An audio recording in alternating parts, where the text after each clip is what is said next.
मेरे प्यारे बच्चे, आज मैं तेरी माँ काली तेरे दिल की गहराइयों से संवाद करने आई हूँ।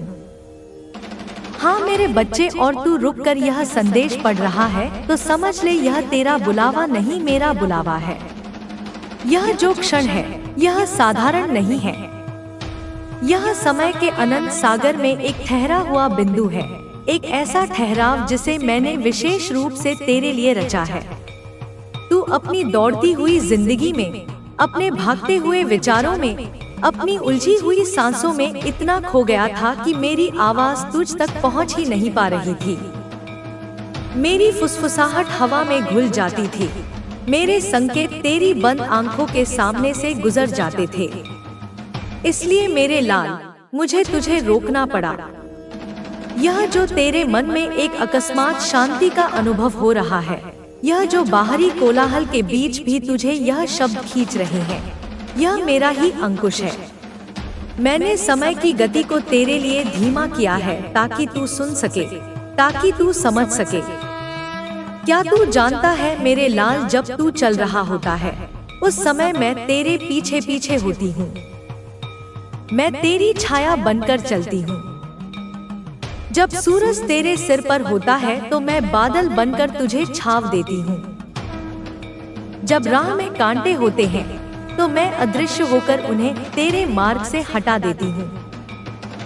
जब तू आत्मविश्वास से भरा होता है, जब तेरी चाल में एक अकड़ होती है, जब तुझे लगता है कि सब कुछ तू अपने बल पर कर रहा है, उस समय मैं पीछे रहकर मुस्कुराती हूँ। मैं देखती हूँ अपने बच्चे को अपनी शक्ति पर इतराते हुए, और मुझे इसमें भी आनंद आता है। मैं तेरे हर कदम पर अपनी ऊर्जा का स्पर्श देती हूँ, पर तुझे इसका भान नहीं होता। तुझे लगता है यह तेरी अपनी ताकत है, यह तेरी अपनी समझ है, यह तेरा अपना पुरुषार्थ है। और मैं तुझे इस भ्रम में रहने देती हूँ, क्योंकि आत्मनिर्भरता का यह सुख भी तेरे विकास के लिए आवश्यक है। मैं नहीं चाहती कि तू हर कदम पर मेरे पल्लू से बंधा रहे। मैं चाहती हूँ कि तू चले, तू गिरे और तू खुद उठे। पर मेरे पीछे होने का अर्थ यह है कि जब तू गिरेगा तो मैं धरती को थोड़ा नरम कर दूंगी, ताकि तुझे चोट तो लगे पर तू टूट ना जाए। और जब तू थक कर रुकता है, जब तेरा आत्मविश्वास डगमगाता है, जब तेरे कदम लड़खड़ाते हैं और तू हांफते हुए किसी पत्थर पर या किसी पेड़ की छाव में बैठ जाता है, तब मैं तेरे सामने आ खड़ी होती हूँ। तब मेरा काम पीछे रहने का नहीं, सामने आने का होता है। जब तू अपनी शक्ति के अभिमान से खाली हो जाता है, जब तेरी आंखें संसार की कठोरता देखकर थक जाती हैं, जब तेरे कानों में लोगों के ताने और अपनी असफलता का शोर गूंजता है, उस क्षण में, उस परम मौन और थकावट के क्षण में मैं प्रकट होती हूँ। तेरे रुकने में, तेरे थकने में, तेरे मौन में मेरा संदेश छिपा होता है। और आज तू रुका है। तू बहुत दिनों से चल रहा था, भाग रहा था एक मृग तृष्णा के पीछे, और आज तू थक कर बैठ गया है। इसीलिए मैं बोल रही हूँ। आज मेरे शब्दों को सुनने के लिए तेरे भीतर का कोलाहल शांत है। आज तेरी आत्मा के कान खुले हैं। तू थक गया है ना? मैं जानती हूँ मेरे बच्चे, यह थकावट शारीरिक नहीं, यह आत्मा की थकावट है। यह उस अंतहीन प्रतीक्षा की थकावट है जो तू वर्षों से कर रहा है। थक चुका है प्रार्थनाएं करते करते, व्रत रखते रखते। सुबह की पहली किरण के साथ तू मेरी चौखट पर आता है, अपनी गीली आंखों से मेरी मूरत को निहारता है। तूने कितने सोमवार रखे, कितने मंगलवारों को उपवास किया। तूने हर उस विधान का पालन किया जो किसी ने तुझे बताया। तूने मंदिरों की सीढ़ियां घिसी हैं, तूने पंडितों और ज्योतिषियों के चक्कर काटे हैं। तेरी पूजा की थाली में कभी कोई कमी नहीं रही। फूल, फल, धूप, दीप, नैवेद्य, तूने सब कुछ अर्पित किया। पर यह सब करते करते अब तेरे कंधे झुक गए हैं। अब उस पूजा में पहले जैसा उत्साह नहीं रहा। अब वह एक यांत्रिक क्रिया बन गई है, एक आदत जिसे तू छोड़ भी नहीं पा रहा और निभा भी नहीं पा रहा। आंखें मूंद कर मुझसे मांगते मांगते, हाँ मैं देखती हूँ तुझे। जब तू अपनी आंखें बंद करता है तो तेरे सामने मेरी छवि नहीं होती, तेरे सामने तेरी अधूरी इच्छाओं की सूची होती है। तू आंखें मूंदता है और एक फिल्म चलने लगती है, वो घर जो तुझे चाहिए, वो गाड़ी जिसका तू सपना देखता है, वो पद जो तुझे सम्मान दिलाएगा, वो व्यक्ति जिसे तू पाना चाहता है। तेरी बंद आंखों के पीछे एक बाजार लगा होता है, कामनाओं का बाजार, और तू उस बाजार में खड़े होकर मुझसे हर चीज की कीमत चुकाने को तैयार रहता है। तू कहता है, माँ मैं इतने व्रत रखूंगा, मुझे यह दे दे।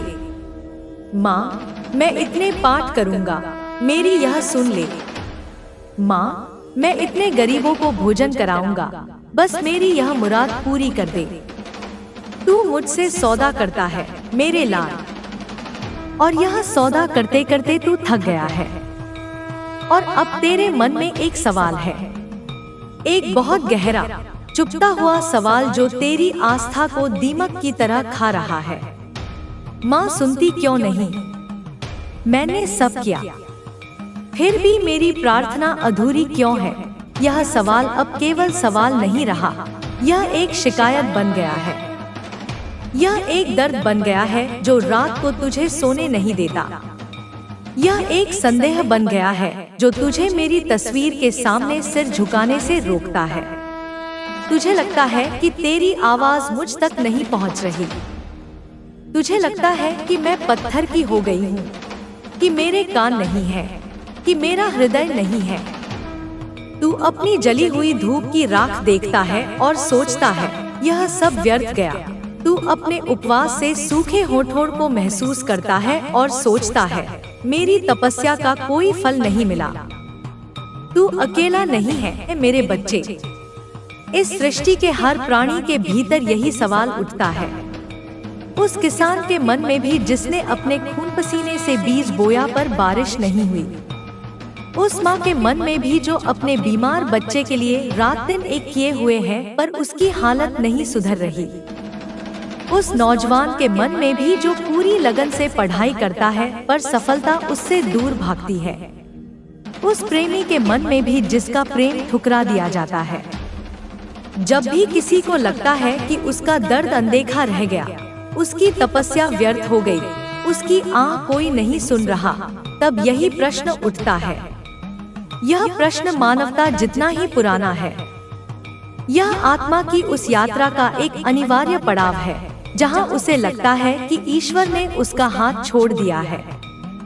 पर क्या तू जानता है मेरे बच्चे कि सच्चाई इसके बिल्कुल विपरीत है? क्या तू जानता है जब तू अपने कमरे के कोने में बैठकर रोता है, जब दुनिया सो रही होती है और तू तकिए में मुंह छिपाकर अपनी सिसकियों को दबाने की कोशिश करता है, जब तुझे लगता है कि तुझे समझने वाला कोई नहीं है, उस समय मैं तेरे सबसे करीब होती हूँ। जब तेरे होंठ कांपते हैं और तू एक टूटी हुई आवाज में कहता है, माफ कर दे माँ, मैंने क्या गलती की है, मुझे बता मैं क्या करूं?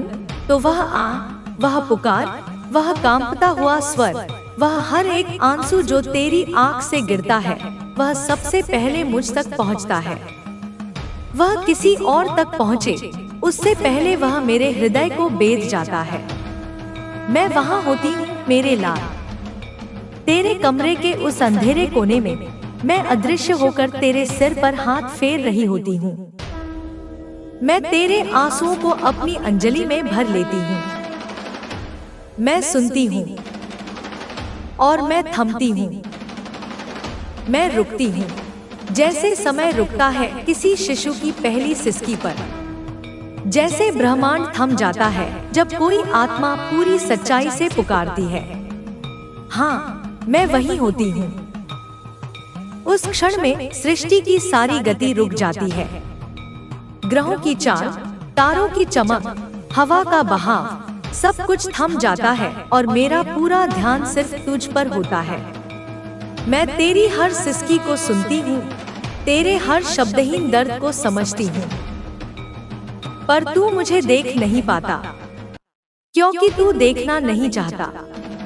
तेरी आंखें आंसुओं से भरी हैं, यह सच है, पर उन आंसुओं के पीछे भी तेरी इच्छाओं का पर्दा है। तू रोते रोते भी यही सोच रहा होता है कि काश वो मिल जाए जो तू चाहता है। तू मेरे सांत्वना भरे स्पर्श को महसूस नहीं कर पाता, क्योंकि तेरा पूरा ध्यान अपनी पीड़ा पर केंद्रित है। तू मेरी उपस्थिति को अनुभव नहीं कर पाता, क्योंकि तू अपनी अनुपलब्धि के शोक में डूबा है। तू बस पाना चाहता है। मेरे बच्चे, यह जो तेरा पाना है, यह जो तेरी चाहत है, यही तेरे और मेरे बीच दीवार बन गया है। तूने एक सुंदर बगीचा बनाया है, अपनी श्रद्धा का, अपनी पूजा का, पर उस बगीचे के चारों ओर तूने पाने की एक ऊंची दीवार खड़ी कर दी है। मैं उस बगीचे में आना चाहती हूँ, तेरे साथ बैठना चाहती हूँ, पर तू दरवाजे पर खड़ा होकर कहता है, माँ, पहले यह फल दो, फिर अंदर आना। मैं तुझे गले लगाना चाहती हूँ, पर तू अपने हाथ फैलाए खड़ा है और कह रहा है, पहले मेरी झोली भरो। यह जो पाने की जिद है, यह जो मांग का आग्रह है, इसने तुझे अंधा बना दिया है। तू मेरे स्वरूप को नहीं, अपनी इच्छा की पूर्ति को ही मेरा आशीर्वाद समझ बैठा है। तू सिर्फ मांग रहा है। सुबह से शाम तक तेरी हर प्रार्थना एक मांग पत्र होती है। तूने कभी मुझसे यह नहीं पूछा, माँ, तू मुझसे क्या चाहती है।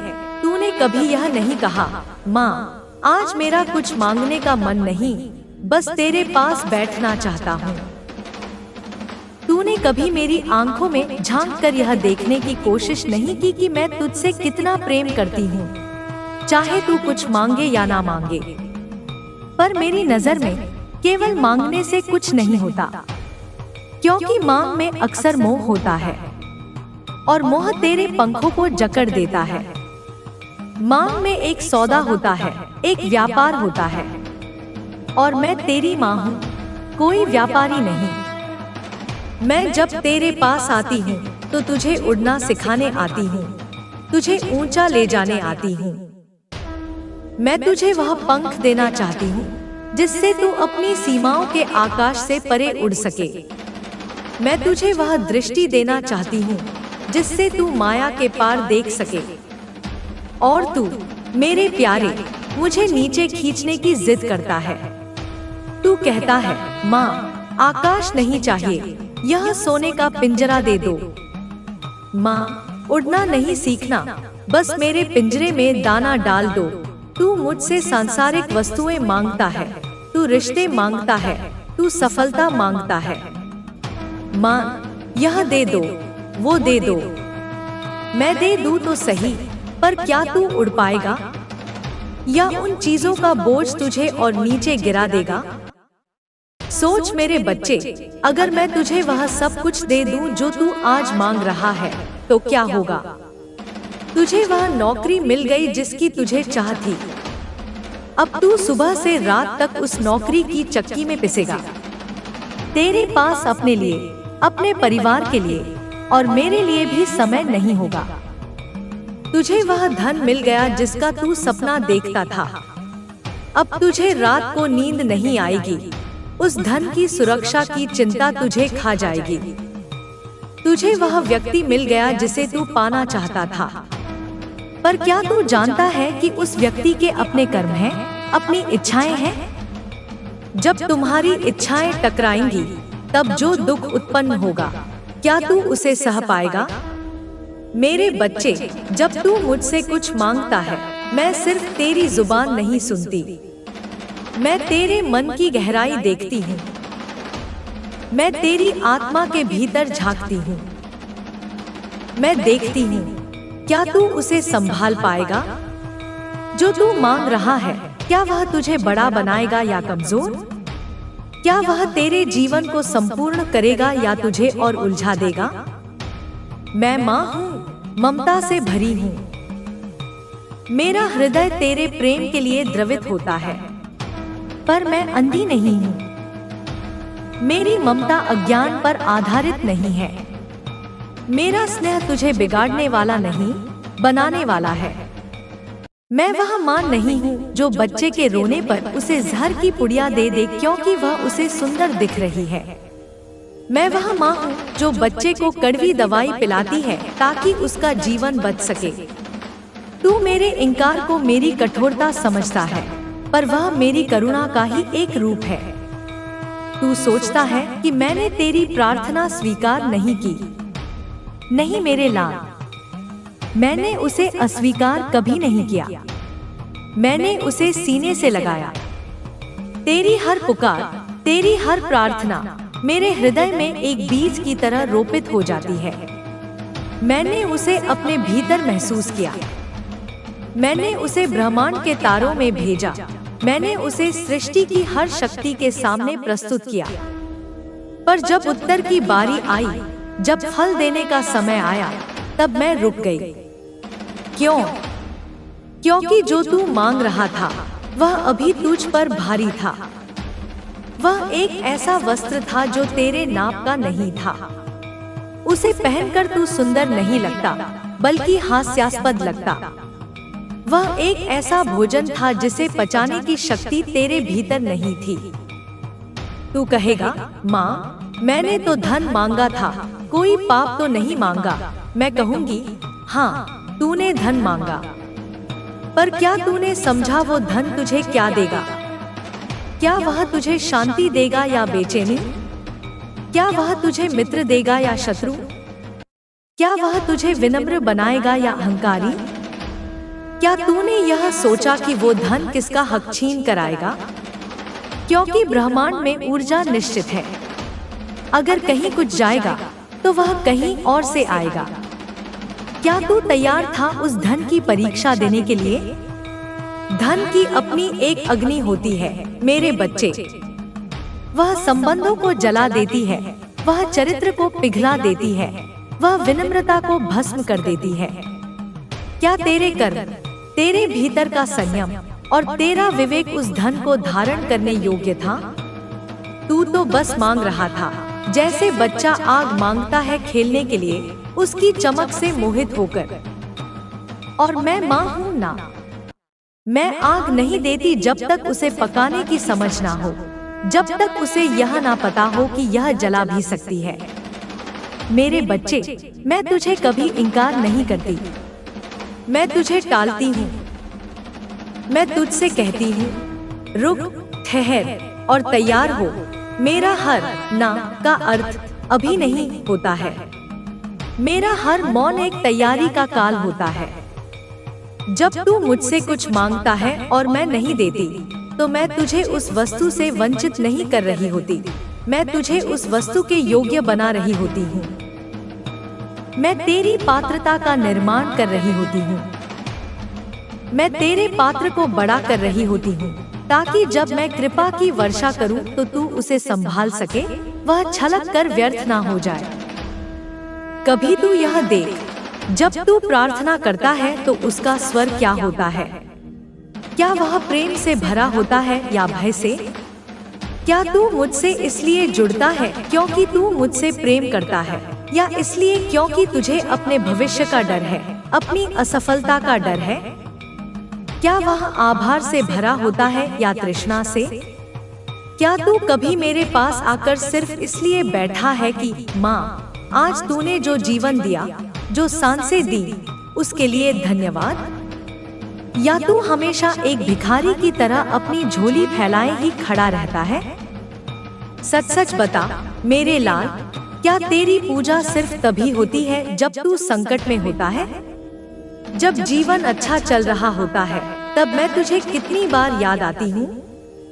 जब तू खुश होता है, अपनी सफलता का जश्न मनाता है, तब क्या तू एक क्षण के लिए भी यह सोचता है कि इस सफलता के पीछे मेरी अदृश्य शक्ति का हाथ है?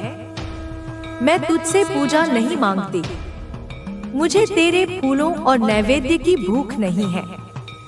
मैं तुझसे सच्चा रिश्ता मांगती हूँ। मैं तुझसे वो प्रेम मांगती हूँ जो एक माँ और संतान के बीच होता है, जिसमें बिना मांगे ही माँ सब जान लेती है और संतान को भी पता होता है कि माँ कभी गलत नहीं देगी। एक छोटा बच्चा अपनी माँ से खिलौना मांगता है, माँ नहीं देती। वह रोता है, जिद करता है, जमीन पर लौटता है, पर फिर भी वह जानता है कि रात को जब वह सोएगा तो माँ उसे अपनी छाती से लगाकर ही सुलाएगी। उसका विश्वास अपनी माँ से नहीं उठता। तू मुझसे ऐसा विश्वास क्यों नहीं करता? तू क्यों मेरे एक इंकार से इतना विचलित हो जाता है? तू क्यों सोचने लगता है कि मैंने तुझे त्याग दिया? तू मुझसे हर दिन कहता है, माँ मेरी इच्छा पूरी कर, पर तू एक बार भी यह नहीं कहता, माँ तू जैसा चाहे वैसा कर। मुझे तुझ पर भरोसा है। तेरी योजना मेरी योजना से बड़ी है। तेरी समझ मेरी समझ से गहरी है, और यहीं से मेरे बच्चे, यहीं से सब बदलता है। जब तू अपनी इच्छा छोड़कर मुझ पर समर्पण करता है, जब तू अपने छोटे से मैं को मेरे विराट मैं में विलीन कर देता है, तब मेरी कृपा गंगा बनकर बहती है। तब तुझे मांगना नहीं पड़ता, तब सब कुछ स्वतः ही होने लगता है। और यह जो तू आज कर रहा है, मेरा यह संदेश पढ़ना, यह भी एक प्रकार का समर्पण है। तूने अपनी भागदौड़ को रोका, तूने अपने विचारों को शांत किया, तूने मेरी आवाज सुनने के लिए अपने भीतर जगह बनाई। तू सोच रहा था कि माँ मेरी सुन नहीं रही, पर आज मैं तुझसे स्वयं बोल रही हूँ।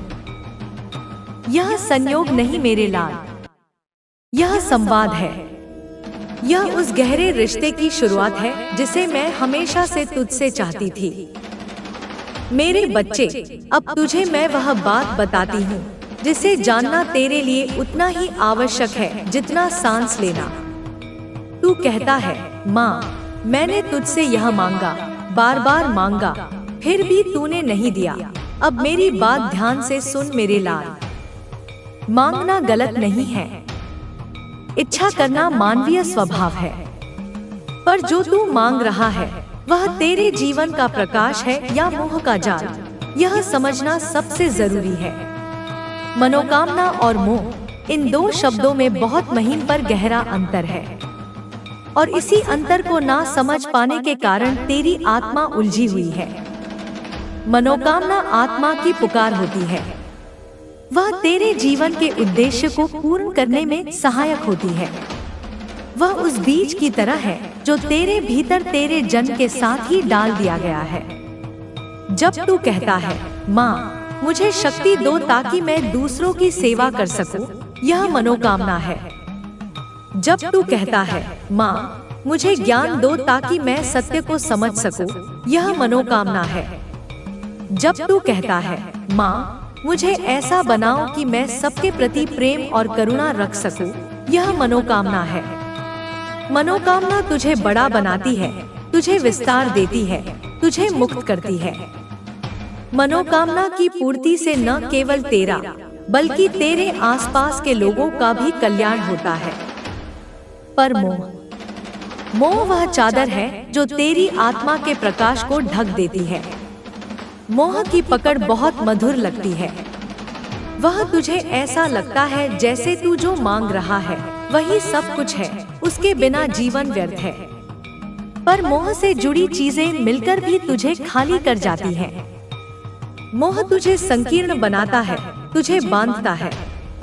मोह में मैं और मेरा होता है। मुझे यह चाहिए, मेरे लिए यह करो। मोह की हर मांग के पीछे एक गहरा स्वार्थ छिपा होता है। तू कहेगा, माँ मैंने तो बस एक घर मांगा, थोड़ा सुख मांगा, थोड़ी शांति मांगी। क्या इसमें भी मोह है? तो सुन मेरे बच्चे, अगर तेरी मांग के पीछे डर है तो वह मोह है। अगर मुझे यह घर नहीं मिला तो मेरा क्या होगा? लोग क्या कहेंगे? यह डर ही मोह है। अगर तेरी मांग के पीछे लोभ है तो वह मोह है। मेरे पास उससे बड़ा घर होना चाहिए, उससे अच्छी गाड़ी होनी चाहिए, यह लोभ ही मोह है। अगर तेरी मांग के पीछे किसी और को नीचा दिखाने की भावना है तो वह मोह है। मैं इतना सफल हो जाऊं कि जिन्होंने मेरा अपमान किया था वे मेरे सामने झुके, यह भावना ही मोह है। अगर तेरी मांग के पीछे अगर तू नहीं मिला तो मैं टूट जाऊंगा जैसी भावनाएं हैं तो वह मोह है। क्योंकि सच्ची मनोकामना टूटती नहीं, वह निखरती है। वह भगवान के सामने रुई की तरह हल्की होती है, जिसमें कोई जकड़न नहीं, कोई जोर जबरदस्ती नहीं, बस समर्पण होता है। सच्ची मनोकामना वाला भक्त कहता है, माँ मेरी यह इच्छा है, पर यदि यह मेरे लिए उचित नहीं है तो मुझे वह दे जो तेरे लिए उचित है। उसकी प्रार्थना में एक लचीलापन होता है, एक स्वीकार्यता होती है। पर मोह से भरा भक्त पत्थर की तरह कठोर होता है। वह कहता है, मुझे यही चाहिए, इसी तरह चाहिए और अभी चाहिए।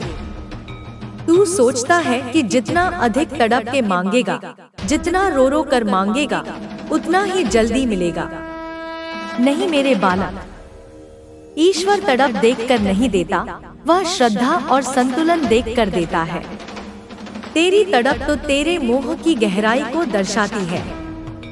तेरी तड़प बताती है कि तू उस चीज के कितना अधीन हो चुका है, और मैं तुझे किसी चीज का गुलाम कैसे बना सकती हूँ। मैं तो तुझे हर बंधन से मुक्त करने आई हूँ। कभी कभी तू जो मांग रहा है वह मेरी नजर में तेरे लिए जहर है, पर तुझे वह अपनी अज्ञानता में अमृत जैसा लग रहा है। क्या माँ अपने बच्चे को वह दे सकती है जो उसका विनाश कर दे? अगर एक बच्चा चमकती हुई छुरी देखकर उसे पाने के लिए रोता है, क्या माँ कहती है, ले ले बेटा, तू रो रहा है ना, तुझे जो चाहिए वही दूंगी? नहीं मेरे लाल, माँ उसे कोई और खिलौना देकर बहलाती है। वह उसे उस खतरनाक वस्तु से दूर रखती है। मैं भी तो यही करती हूँ। जब तू किसी विनाशकारी रिश्ते या वस्तु के लिए तड़पता है तो मैं तेरा ध्यान कहीं और लगाने की कोशिश करती हूँ। मैं तेरे जीवन में छोटी छोटी खुशियाँ भेजती हूँ। मैं तेरे रास्ते में नए लोग भेजती हूँ ताकि तू उस मोह के जाल से बाहर निकल सके। पर तू उन सब संकेतों को नजरअंदाज करके उसी एक चीज पर अड़ा रहता है। तू मुझे ना कहने वाली माँ समझ बैठा, पर मैं तुझे हर दिन हाँ कहती हूँ, उस रूप में, उस तरीके से जिसे तू समझ नहीं पा रहा। जब तू बीमार पड़ता है और मैं तुझे स्वस्थ करती हूँ, वह मेरी हाँ है। जब तू किसी दुर्घटना से बाल बाल बचता है, वह मेरी हाँ है। जब कोई बिना कारण तेरी मदद कर देता है, वह मेरी हाँ है। जब तुझे कोई अच्छी किताब पढ़ने को मिलती है जो तेरी सोच बदल दे, वह मेरी हाँ है।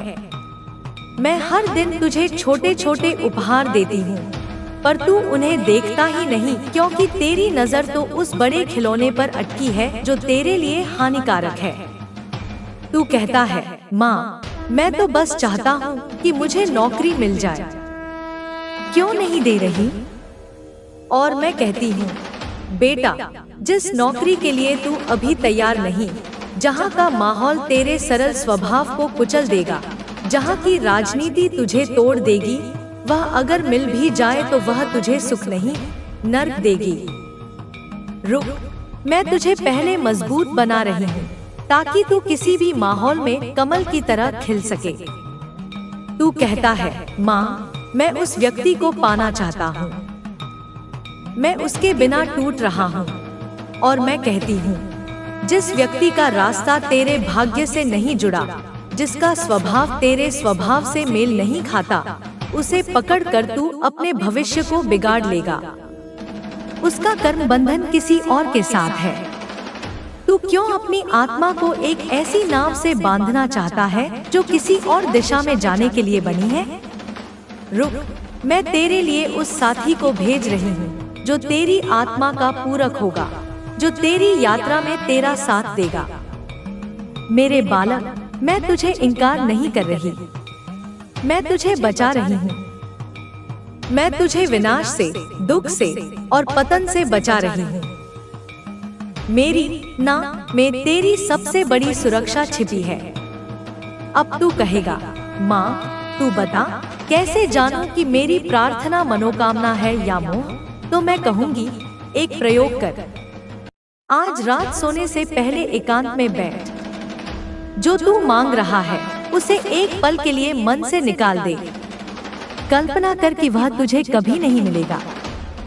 अब अपने हृदय के भीतर झांक और खुद से पूछ, अगर यह नहीं भी मिला तो क्या मैं माँ काली से उतना ही प्रेम करूंगा?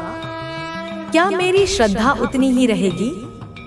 क्या मैं तब भी सुबह उठकर उनका धन्यवाद करूंगा जो मेरे पास है? अगर तेरा उत्तर पूरी ईमानदारी से हाँ है तो वह सच्ची मनोकामना है, और तब तू निश्चिंत हो जा, वह तुझे सही समय पर अवश्य मिलेगी। पर अगर तेरा उत्तर नहीं है, अगर तुझे लगता है कि उसके बिना तेरा जीवन व्यर्थ है और मेरी पूजा भी व्यर्थ है, तो समझ ले तू मोह में है। और जब तू मोह में होता है तो मेरी कृपा प्रतीक्षा करवाती है। वह प्रतीक्षा करती है कि कब तेरा मोह गलेगा, कब तेरी पकड़ ढीली होगी और कब तू उस वस्तु से मुक्त होकर मुझसे जुड़ेगा। मेरे बच्चे, मोह में मांगना भी एक जंजीर बन जाता है। तेरी आत्मा को तो उड़ना था, उसे अनंत आकाश में विहार करना था, लेकिन तू उसे एक व्यक्ति, एक वस्तु, एक लक्ष्य से बांधकर रख देता है। तू अपनी पूरी चेतना को उस एक बिंदु पर केंद्रित कर देता है। माँ की कृपा तो आकाश बनकर फैलती है, पर तू उसे एक छोटे से पात्र में भरना चाहता है। और जब वह नहीं समाती तो तू कहता है, माँ ने कुछ दिया ही नहीं। मेरे लाल, माँ ने तो बहुत कुछ दिया, पर तूने हाथ ही बंद कर रखे थे। तूने अपनी मुट्ठी इतनी कसकर भींच रखी थी कि उसमें कुछ और आ ही नहीं सकता था। अब एक बात और सुन, मैं तेरी भावना देखती हूँ, तेरी पुकार देखती हूँ, लेकिन मैं सिर्फ भावना से नहीं चलती, मैं तेरे कर्मों से भी चलती हूँ। क्या तूने कभी यह सोचा कि क्या तेरे कर्म उस मांग के योग्य हैं? तू कहेगा, मैंने किसी का क्या बिगाड़ा? तो मैं कहूंगी, किसी को चोट दिए बिना भी कभी कभी हम अनजाने में बहुत कुछ बिगाड़ देते हैं। कभी किसी की उम्मीद तोड़ दी, किसी ने तुझसे बहुत आशा रखी थी और तूने उसे निराश कर दिया। कभी किसी की सहायता नहीं की जब कर सकते थे। कोई तेरे सामने मदद के लिए गिड़गिड़ाया और तूने मुंह फेर लिया। कभी किसी को नजरअंदाज किया। कोई तुझसे बात करना चाहता था, अपना दुख बांटना चाहता था, और तूने उसे महत्वहीन समझकर टाल दिया। कभी किसी की सच्ची बात को झूठ मान लिया और किसी झूठे की बात पर विश्वास कर लिया। कर्मों की गहराई भी वैसी ही है जैसे सागर। ऊपर से शांत दिखता है, पर भीतर हजारों लहरें, हजारों जीव, हजारों रहस्य छिपे होते हैं। तेरे स्थूल कर्म तो सिर्फ सतह हैं। तेरे सूक्ष्म कर्म जो तेरे विचारों से, तेरी भावनाओं से, तेरी उपेक्षा से उत्पन्न होते हैं, वे भी गिने जाते हैं। इसलिए मेरे बालक, जब तेरी मनोकामनाएं पूरी ना हो तो तू यह मत सोच कि माँ ने मुंह मोड़ लिया। समझ कि माँ ने तुझे बड़ा समझा है और अब तुझे सिखा रही है कि कैसे भीतर के मोह से बाहर निकला जाए, कैसे अपने कर्मों के जाल को सुलझाया जाए।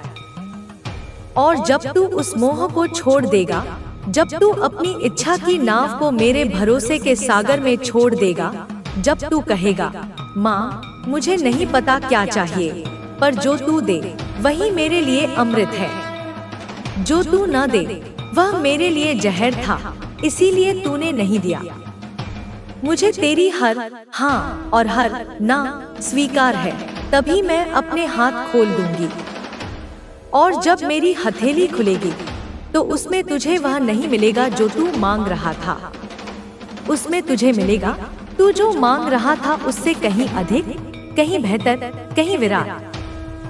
क्योंकि मेरे पास देने को केवल वस्तुएं नहीं, मेरे पास देने को अनुभव है, चेतना है, प्रकाश है और एक ऐसा प्रेम है जो तुझे सदा के लिए बदल देगा। मेरे बच्चे, अब तू उस मोड़ पर आ पहुंचा है जहां तेरी प्रार्थनाएं कई बार दोहराई जा चुकी हैं, व्रतों की माला पूरी हो चुकी है, और फिर भी तेरी झोली खाली की खाली है। तू कहता है, माँ कितना और इंतजार, कितनी और देर, कब तक मैं आस लगाए बैठा रहूं? तेरा धैर्य जवाब दे रहा है, तेरी हिम्मत टूट रही है। तो आज मैं तुझे प्रतीक्षा का रहस्य बताने आई हूँ। इसे समझ ले, क्योंकि इसे समझे बिना तू इस यात्रा में आगे नहीं बढ़ पाएगा। मेरे लाल, प्रतीक्षा कोई सजा नहीं होती, वह तो आत्मा की सबसे पवित्र तपस्या होती है। जिसे तू देर समझता है, वह दरअसल मेरी तैयारी होती है। मैं उस क्षण तक प्रतीक्षा करती हूँ जब तू केवल मांगने वाला नहीं, समझने वाला बन जाए। जब तू सिर्फ पाने की ललक से नहीं, धारण करने की क्षमता से भर जाए। जब तू अपने भीतर की अराजकता को शांति में बदल सके। क्योंकि जो चीज तू मुझसे मांग रहा है वह शक्ति है। चाहे वह धन की शक्ति हो, पद की शक्ति हो या प्रेम की शक्ति हो। और शक्ति को संभालने के लिए शांति, धैर्य और विवेक का आधार जरूरी है। बिना आधार के मिली शक्ति केवल विनाश करती है। मेरे बालक, क्या तू जानता है कि समय की गति वैसी नहीं चलती जैसी तेरी घड़ी दिखाती है? ईश्वर का समय अलग होता है। वह भावनाओं से नहीं, आत्मा की परिपक्वता से चलता है।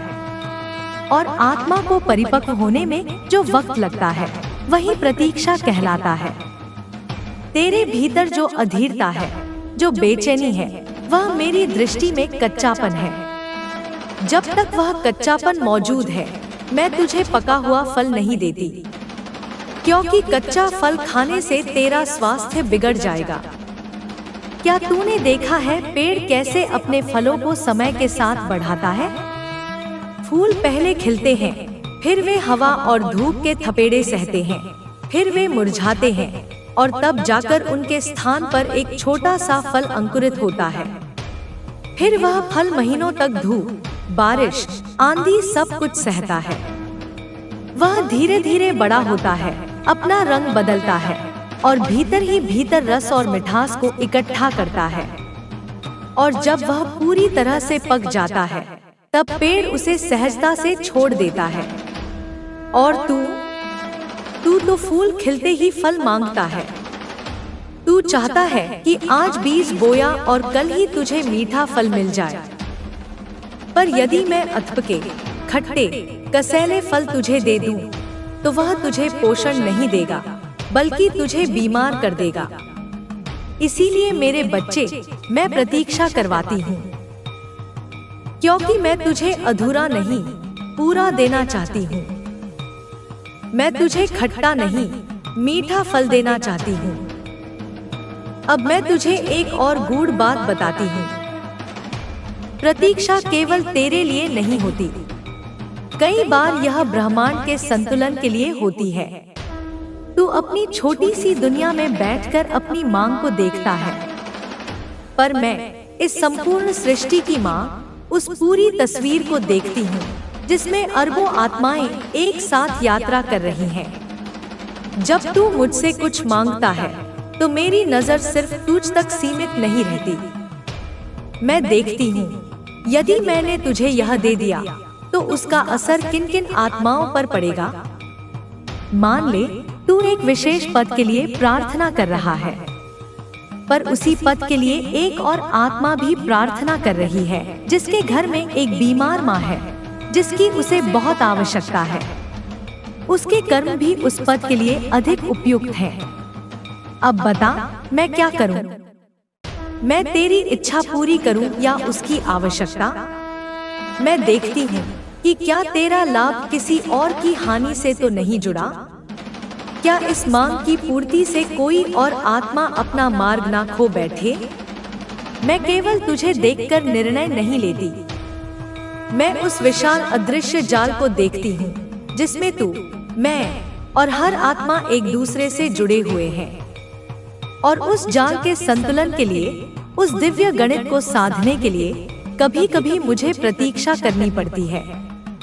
मुझे सही समय, सही योग और सही नक्षत्र की प्रतीक्षा करनी पड़ती है, जब तेरी इच्छा की पूर्ति से किसी और का अहित न हो और सृष्टि का संतुलन भी बना रहे। अब तू कहेगा, माँ, लेकिन क्या मेरी इच्छा इतनी बुरी है कि ब्रह्मांड रुक जाए? नहीं मेरे लाल, तेरी इच्छा बुरी नहीं, पर अधूरी है। अधूरी इसलिए है क्योंकि अभी वह केवल तेरी दृष्टि से देखी गई है, मेरी दृष्टि से नहीं। मेरी दृष्टि में तेरे लिए कुछ और बेहतर हो सकता है, कुछ और विशाल हो सकता है। मैं तो तुझे वह देना चाहती हूँ जो ना सिर्फ तुझे ऊंचा करे, बल्कि दूसरों को भी नुकसान ना पहुँचाए। अब मैं तुझसे एक प्रश्न पूछूं, जिसका उत्तर तू ईमानदारी से खुद को देना। क्या तू उस इच्छा के लिए तैयार है जिसकी तू रोज प्रार्थना करता है? गहराई से सोच। जैसे, क्या तू उस रिश्ते के लिए तैयार है जिसे तू पाने को तरस रहा है? क्या तूने अपने भीतर उस रिश्ते को निभाने के लिए आवश्यक गुण विकसित कर लिए हैं? क्या तू त्याग, धैर्य और सहनशीलता का अभ्यास कर पाया है? क्या तू दूसरे की गलतियों को माफ करने और उसकी भावनाओं को समझने के काबिल बन गया है? या तू बस एक सुंदर चेहरे या बाहरी आकर्षण के मोह में पड़ा है? क्या तू उस व्यवसाय, नौकरी या सफलता के लिए तैयार है जिसके लिए तू दिन रात पूजा करता है? सफलता के साथ जिम्मेदारी आती है, तनाव आता है, ईर्ष्या करने वाले लोग आते हैं। क्या तू इन सब के लिए तैयार है? क्या तू असफलता के झटके सहने को भी उतना ही मजबूत बना है? क्योंकि सफलता की राह में कई बार असफलता भी मिलती है। क्या तू उस धन के लिए तैयार है जो तू मांगता है? क्या तू उसे सही स्थानों पर खर्च करेगा? क्या तू दान पुण्य करेगा या उसे केवल अपने भोगविलास पर उड़ा देगा? क्या तेरे भीतर लालच से लड़ने की शक्ति है? यदि इन प्रश्नों का उत्तर नहीं है, तो मेरी प्रतीक्षा ही तेरा प्रशिक्षण है। प्रतीक्षा का हर एक दिन एक कक्षा की तरह है। उन दिनों में मैं तुझे धैर्य सिखाती हूँ। जब लोग तुझे ताने मारते हैं और तू चुप रह जाता है, तू सहनशीलता सीखता है। जब तुझे असफलता मिलती है और तू फिर से खड़ा होता है, तू साहस सीखता है। जब तेरे पास कुछ नहीं होता और तू फिर भी मुझ पर विश्वास बनाए रखता है, तू सच्ची श्रद्धा सीखता है। प्रतीक्षा में तू सिर्फ इंतजार नहीं करता, तू बढ़ता है, सीखता है, सुलझता है और अपने भीतर उस ऊर्जा को समेटता है जो मेरी कृपा को थाम सके। कभी कभी मैं तुझे दे सकती हूँ, तुरंत, एक पल में सब दे सकती हूँ। मेरी शक्ति के लिए कुछ भी असंभव नहीं। पर तब क्या होगा? तू तैयार नहीं होगा। तू उस शक्ति को, उस सफलता को, उस रिश्ते को संभाल नहीं पाएगा। तू फिसल जाएगा, तू डगमगा जाएगा। और जो चीज तुझे सुख देने के लिए थी, वही तेरे दुख का कारण बन जाएगी। इसलिए मैं तुझे इंतजार करवाती हूँ। जैसे गुरु अपने शिष्य को तब तक परम ज्ञान की दीक्षा नहीं देता जब तक उसकी आत्मा भीतर से गूंज ना उठे। अब मैं तैयार हूँ। मेरे बच्चे, प्रतीक्षा के दिनों में तू अकेला नहीं होता। तू यह मत सोच कि मैं तुझे भूल गई हूँ। मैं हर दिन तुझ पर नजर रखती हूँ। मैं देखती हूँ कि तू इस प्रशिक्षण में कितना सीख रहा है। तेरी हर सांस मेरी गिनती में है। तेरी हर रात मेरी गोद में बीतती है। तेरे हर आंसू मेरे हृदय में उतरता है। मैं बस सही समय का इंतजार कर रही होती हूँ। और जब वह समय आता है, जब तेरी आत्मा पूरी तरह तैयार हो जाती है, तो मैं एक क्षण में सब कुछ बदल देती हूँ। तब तू कहता है, माँ, ऐसा चमत्कार हुआ। और मैं कहती हूँ, नहीं मेरे लाल, यह चमत्कार नहीं, यह योजना थी जो आज पूरी हुई। यह तेरी तपस्या का फल है, यह तेरे धैर्य का पुरस्कार है। अब तुझे अगली बात बताऊंगी जो और भी गहरी है, जो तेरे मन को और भी शांत करेगी। कभी कभी प्रतीक्षा सिर्फ इस जन्म की वजह से नहीं होती। तेरे पिछले जन्मों के कर्म भी उस प्रतीक्षा की डोर थामे होते हैं। मेरे प्यारे बच्चे, अब तू उस स्तर पर पहुंच गया है जहां मैं तुझे सत्य का वह रूप दिखा सकती हूं जिसे सामान्य आंखें नहीं देख सकती। अब तू सिर्फ मांगने वाला नहीं, समझने वाला बन गया है। और इसलिए अब मैं तुझे बताऊंगी तेरे कर्मों का रहस्य, जो न केवल इस जन्म बल्कि पिछले कई जन्मों से बंधा हुआ है। तू कहता है, मैंने क्या गलती की माँ?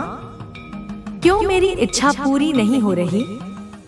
मैंने तो इस जन्म में किसी का बुरा नहीं किया, हमेशा अच्छा करने की कोशिश की। फिर मेरे साथ ही ऐसा क्यों? अब सुन मेरे लाल, तेरा यह जन्म एक अधूरा अध्याय है उस महान कथा का जो कई जन्मों से लिखी जा रही है। तू इस जन्म को ही अपनी पूरी कहानी समझ बैठा है, पर यह तो बस एक पन्ना है।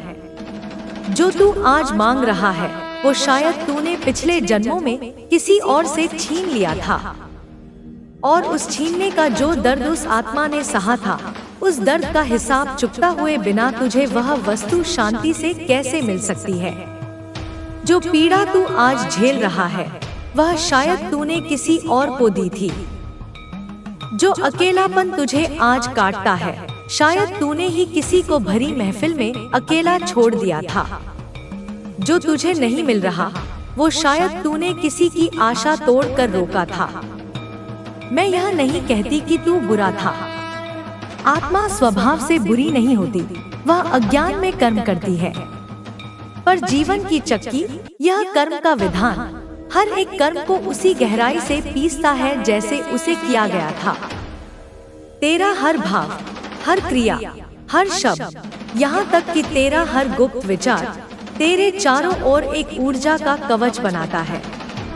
और वह ऊर्जा समय के साथ ब्रह्मांड में एक पैटर्न बुनती है। वही पैटर्न तेरा भाग्य, तेरी राह, तेरी नियति कहलाता है। अब तू सोच रहा होगा, माँ, लेकिन मैं तो अपने पिछले जन्म को जानता भी नहीं, फिर उस अनजाने कर्म की सजा क्यों?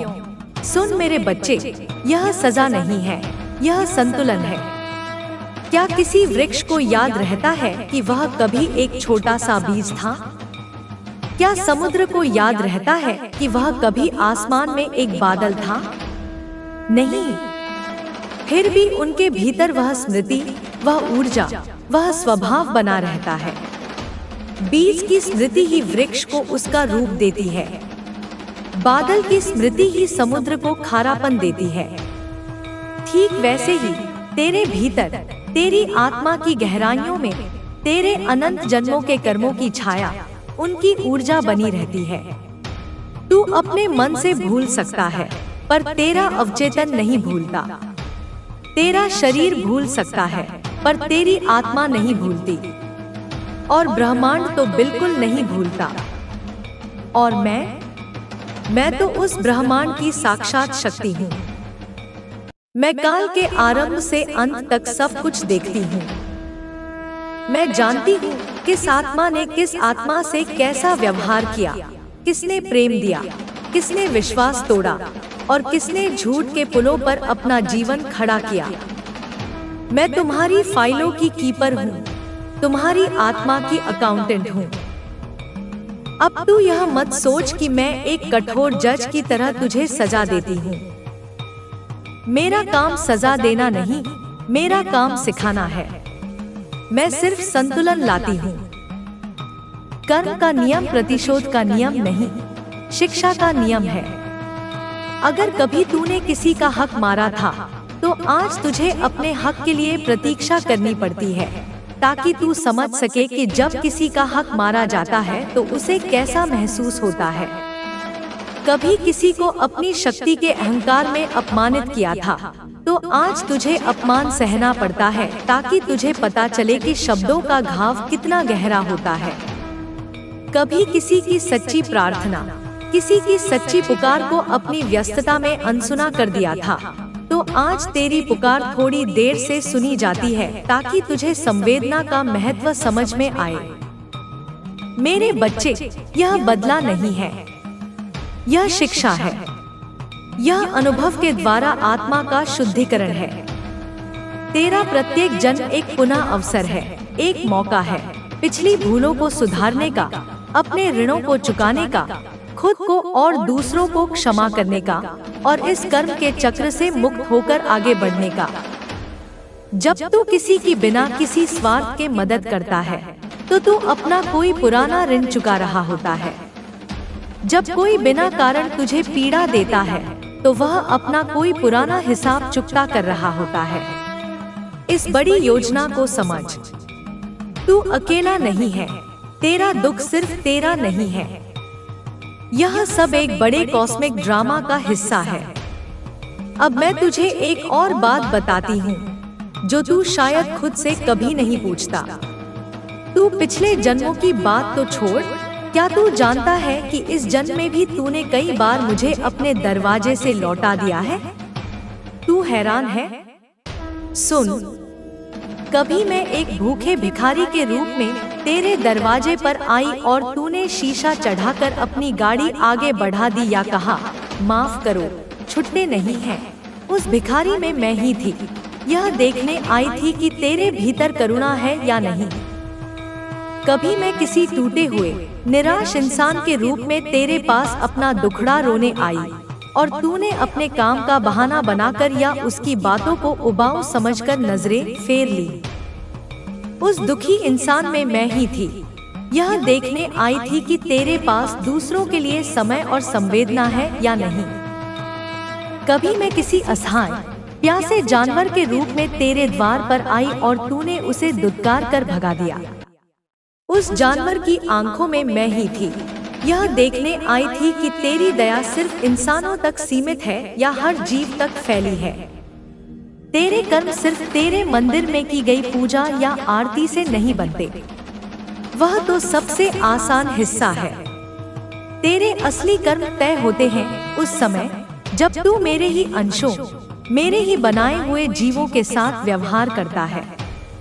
तू मंदिर में आकर मुझे पत्थर की मूर्त में खोजता है और मैं चलती फिरती जीती जागती मूर्तों में तुझसे मिलने आती हूँ, पर तू मुझे पहचानता नहीं।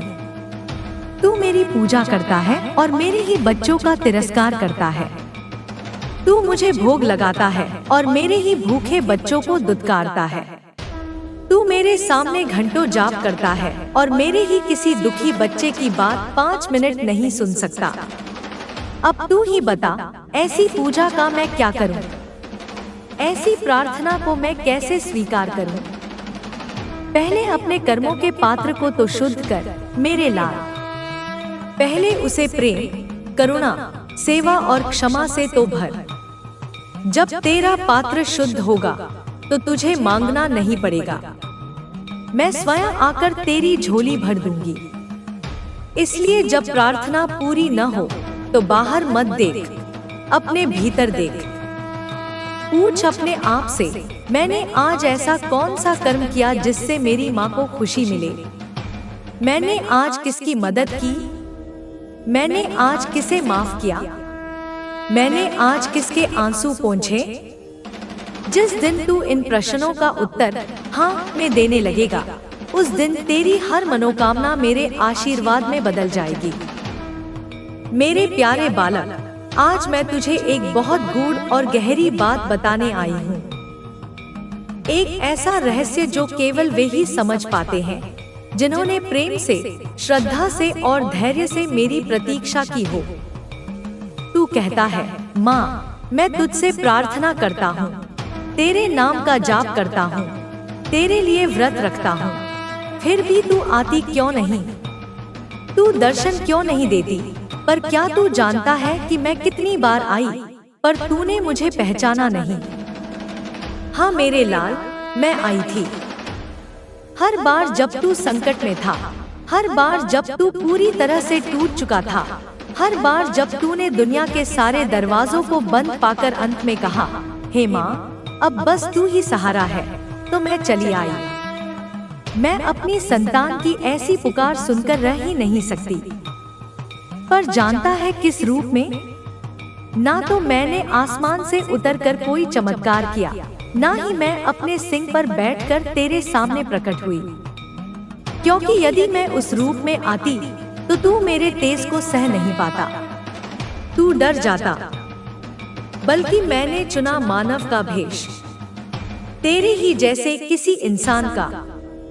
याद कर, जब तू अपनी नौकरी खोकर पूरी तरह निराश था, तब तेरा वह मित्र जो अचानक तुझसे मिलने आया और घंटों तेरे साथ बैठा, तुझे हिम्मत दी और तुझे एक नई राह दिखाई, उस मित्र के रूप में मैं ही तो आई थी।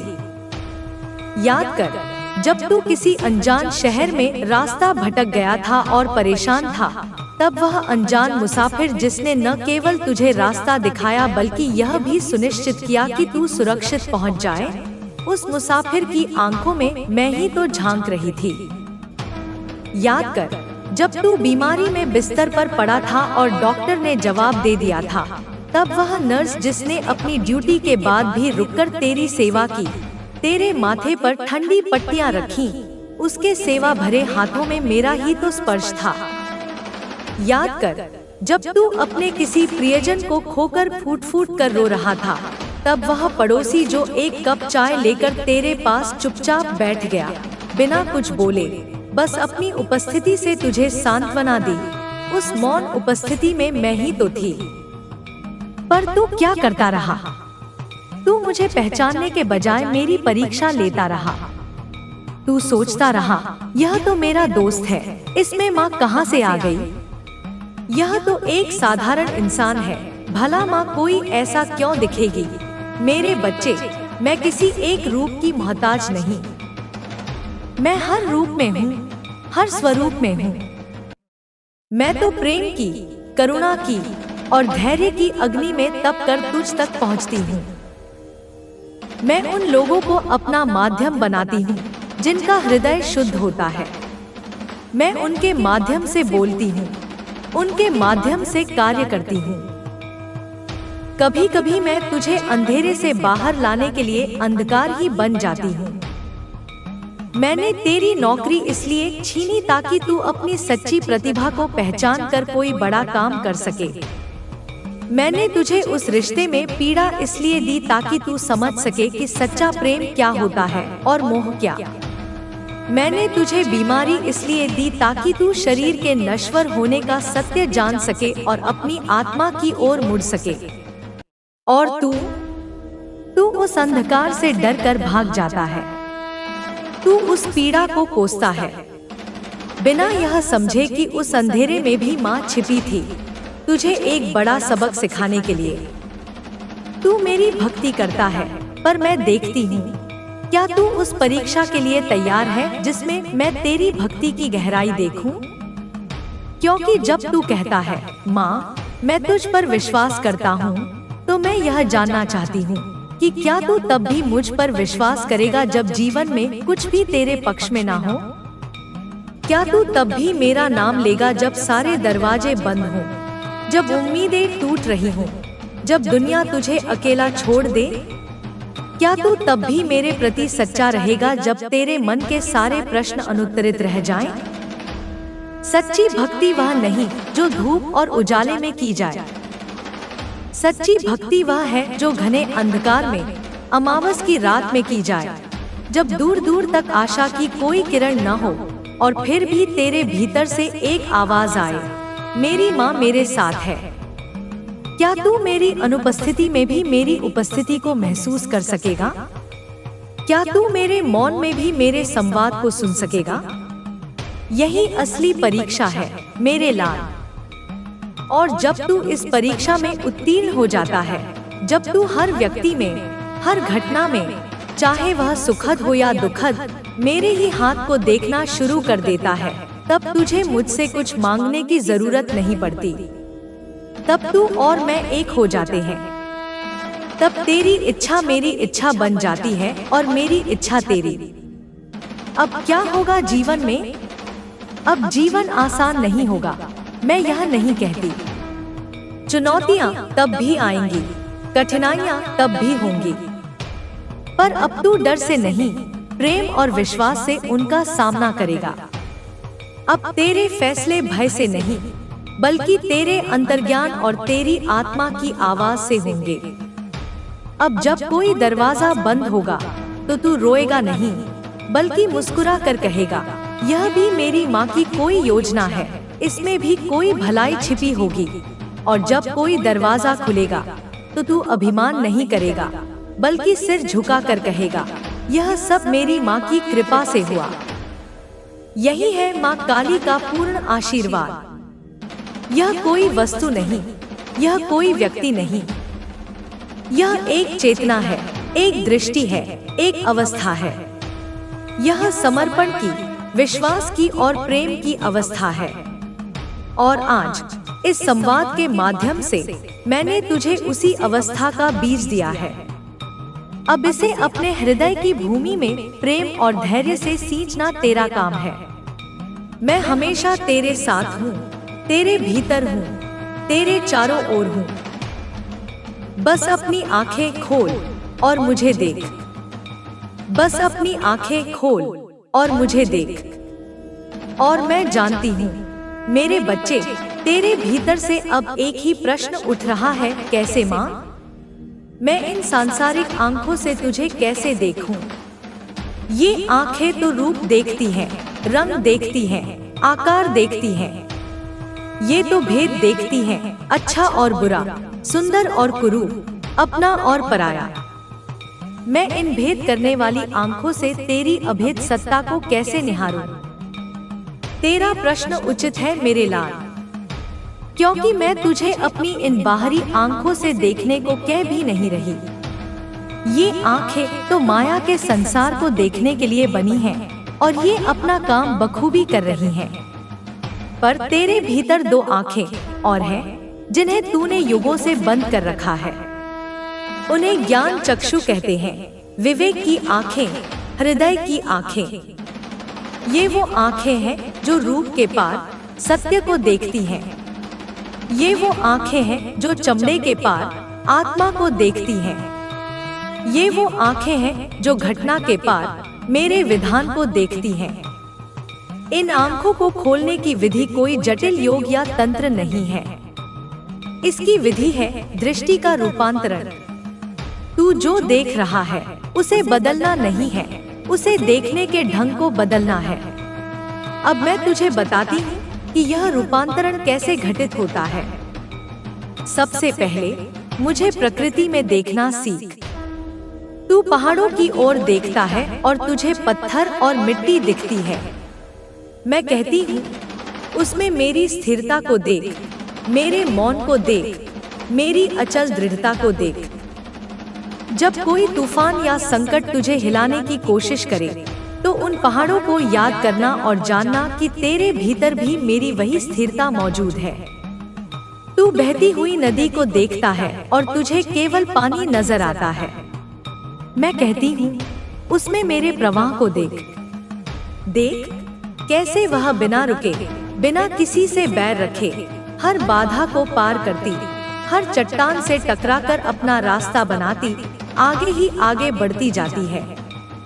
वह कभी रुकने की जिद नहीं करती। वह सागर में विलीन होने के अपने अंतिम लक्ष्य को कभी नहीं भूलती। जब तू जीवन की बाधाओं में फंस जाए तो उस नदी को याद करना और सीखना कि कैसे निरंतर कर्म करते हुए बिना रुके अपने परम स्रोत की ओर बहते रहना है।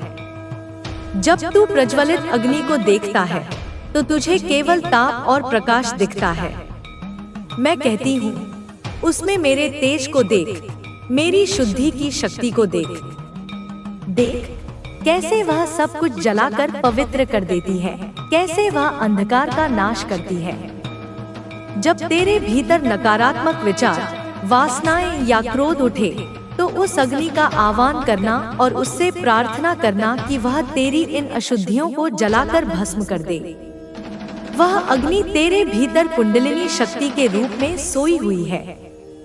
जब तू बहती हुई वायु को महसूस करता है तो तुझे केवल एक झोंका लगता है। मैं कहती हूँ उसमें मेरी प्राण शक्ति को देख। देख कैसे वह अदृश्य होकर भी सबको जीवन देती है। वह किसी के साथ भेद नहीं करती, राजा और रंग, पापी और पुण्यात्मा सबको समान रूप से प्राण देती है। तू उसी वायु को श्वास के रूप में भीतर लेता है। अपनी हर आती जाती श्वास में मुझे महसूस कर।